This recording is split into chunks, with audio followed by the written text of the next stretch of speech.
Selalu ada hikmah. Nih Koko udah pegang senjata ya.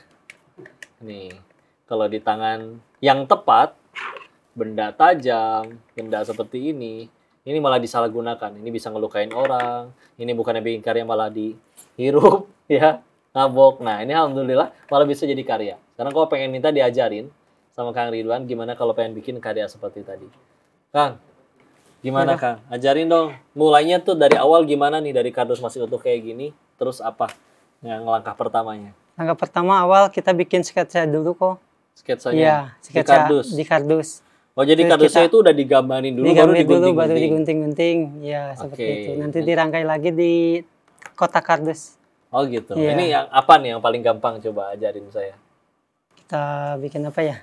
Apa? Apel, lambang apel. Lambang apel, oke. Pertama gitu, sketsa. Nanti saya yang gunting ya. Oke kok. Oke. Oh, ini buah nih ceritanya, ya, buah nih. Kita bikin apel aja ada. Coba nih.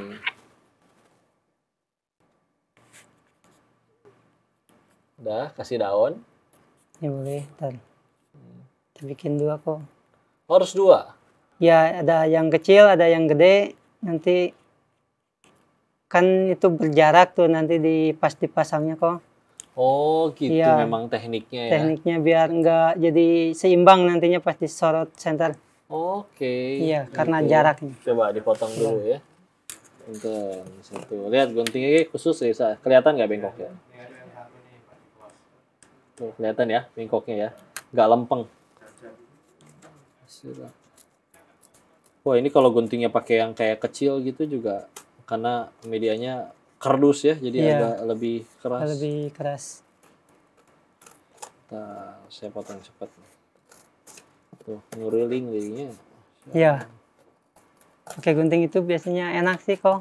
Iya kalau sih, guntingnya, iya. Kalau guntingnya seket kan ya, si tajam maksudnya pemirsa. Iya betul. Ya. Nah, ini jadi nih. Dan buah. Oh, paling gampang berarti ini dulu aja satu ya. Iya. Sorot. Ya, kalau itu kan masih utuh gitu ya. Masih utuh. Kalau mau biar lebih ini, jadi yang gede digunting juga, jadi bagi 2 gitu. Jadi nanti kayak ada efek. Ada efek itunya. Gitu ya, yang satu belakang nanti ditaruhnya, satunya depan. Iya, kudu leukeun ya. Entar ternyata ukurannya nggak pas nih, ulangin ulangin motong lagi. deh. Iya, betul. Ulangin lagi. Wah, perlu kesabaran. Emang seniman-seniman ini. Masya Allah. Yang lain cuman bala, yang ini malah jadi karya. Dari pabalatak jadi karya, alhamdulillah. Nah, setelah dapat 2 gini. Ya, betul. Disusun. Ya, disusun. Tapi ntar bisa dibelah, misalkan dibelah gini. Nanti yang besar ditaruh belakang, yang kecil taruh depan. Jadi kena cahaya, ukurannya sama. Ya, jadi pas udah disorot lampu, ukurannya jadi sama, jadi ngepas sama, gitu. Padahal diaturin jaraknya aja. Kalau dia di jaraknya sama kan kelihatan gede sebelah. Jadi gede sebelah, ya gitu. Ya begitu. Triknya itu sih kok. Berarti nggak cuma sketsa, nggak cuma motong, tapi benar-benar harus atur jaraknya juga. Iya, ada triknya juga itu. Wah, asli kabayang hese. Susah sih.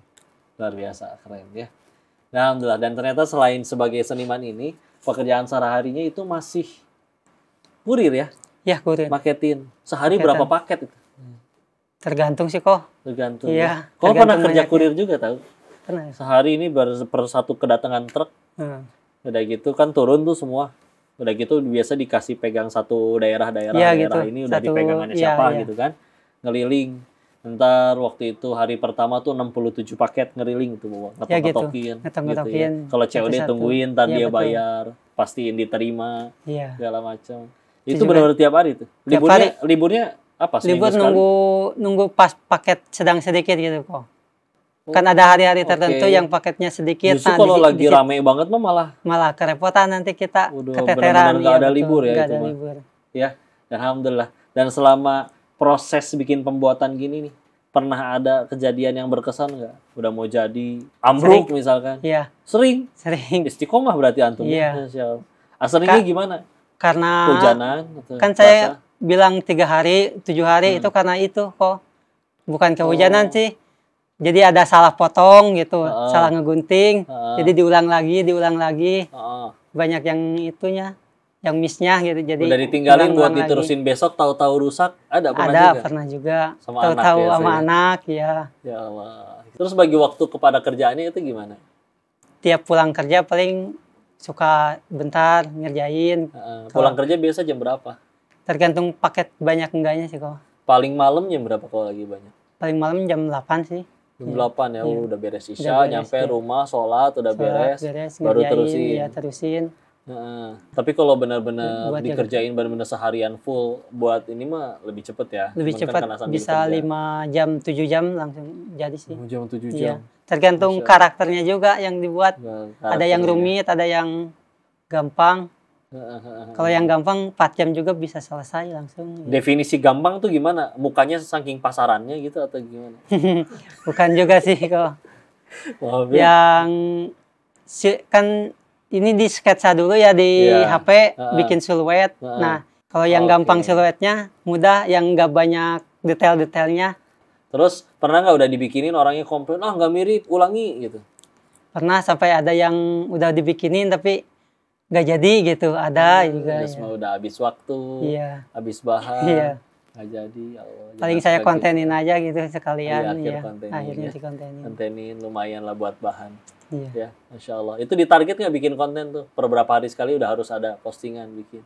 Paling karena kerja ya, jadi seminggu sekali paling kok. Seminggu sekali. Harus, itu tantangannya. Ya, harus konten kreator harus bikin konten yang harus update selalu baru ya.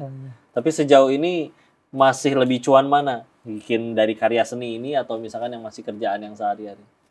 Sebanding sih kalau itu mah. Sebanding kalau lancar orderan ada terus, ya lumayan dari orderan lebih gede sih. Bahkan nanti kalau misalnya suatu saat udah jadi lebih besar, karya lebih banyak, hasil lebih bagus, bismillah ya. Jadi kan lebih fleksibel kan. Betul. Waktu buat keluarga juga enak, ada, Masya Allah. Terakhir pesan dong buat teman-teman yang nonton yang masih ngerasa, aduh aku tuh nggak kreatif, bahwa ternyata ini dari kardus yang biasa orang buang malah jadi karya. Kasih pesan coba dari Kang Ridwan. Ya kalau dari saya, meski nggak bisa harus dicoba dulu sebelum bilang nggak bisa. Sebelum nggak bisa harus mesti dicoba dulu. Kalau ditekunin terus pasti bisa, bisa karena biasa itu. Oke. Bisa karena biasa, begitu pemirsa hadirin, dan lihatlah. Tergantung tangannya, di tangan seseorang pulpen cuman jadi coret-coret, di tangan penulis bisa jadi buku, di tangan orang ini kardus cumannya kadang dibuang, dianggap jadi sampah, tapi sekarang di tangan senimannya bisa jadi karya yang indah, luar biasa. Maka pemirsa, Masya Allah, inilah hikmah kita dari hari ini, bertemu dengan Kang Ridwan, sang seniman kardus yang Masya Allah karyanya. Kalau senang banget dibikinin, Masya Allah, nanti pengen dibikinin videonya juga yang khusus biar kelihatan lebih jelas, nanti Koko izin ikut upload juga, Masya Allah. Kita akan ambil hikmah selanjutnya dari narasumber selanjutnya yang luar biasa. Untuk itu jangan kemana-mana, tetap saksikan Selalu Hikmah. Makasih Kang Ridwan. Nuhun ya udah dibikinin. Alhamdulillah. Salam untuk keluarga, sehat selalu.